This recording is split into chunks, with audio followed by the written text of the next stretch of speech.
since this is a macro conference, I wanted to talk about salability across time. And specifically, what I'm talking about is gold, right? Inflation number, CPI number came out today. Inflation's all over the press. So help us understand Bitcoin and gold, how they coexist, how they're different. Probably the best comparison for Bitcoin it is gold. And the reason is because if you think about the qualities and characteristics that make a money a good money, salability across time is certainly at or at the very top of the list, or right now, which basically means it doesn't hold its value through time. It doesn't get inflated. Talk about gold in a second, but let's start with silver, because the oldest fiat money in existence today is the British pound. It's about 371 years old. It's pretty old.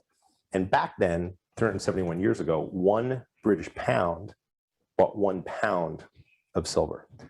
Today, 1 pound of silver buys you 174 British pounds. A little bit of inflation, but the key here is to understand what changed and what did not change, okay? The silver, that did not change. 371 years ago, it weighed a pound. Today, it weighs a pound.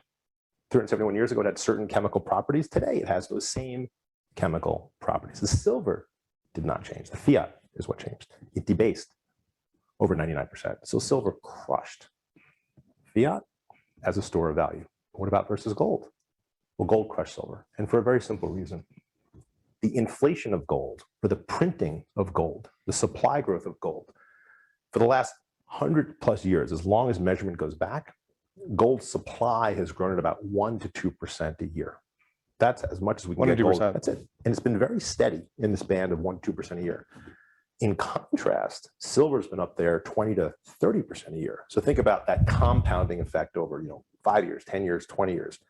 So gold has been a much better store of value than silver. Silver was obviously much better than fiat, as we talked about, compared to the British pound.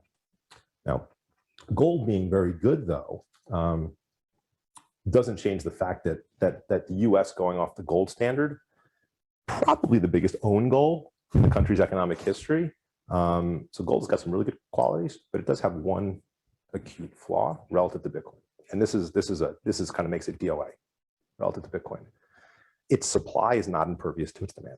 So what that means is, if hypothetically tonight gold went from not exactly this, but $2,000 an ounce to $100,000 an ounce, tomorrow morning, would the miners get to work early or late? Early. Would they stay late? Yes, they'd stay late.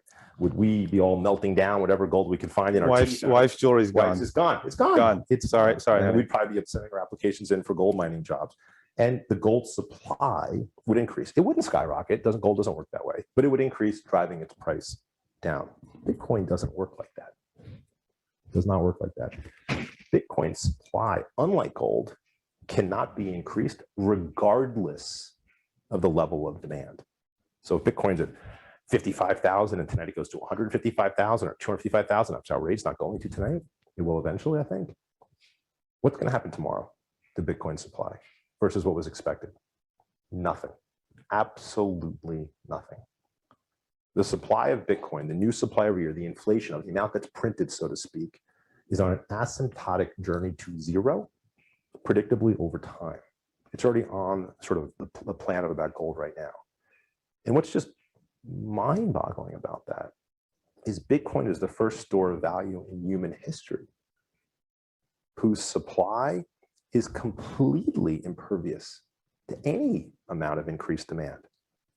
There are no miners. There's lots of miners, but the miners working harder do not increase the supply of Bitcoin the way they increase the supply of gold. So the conclusion is that Bitcoin is better at being gold than gold. It's more saleable across time.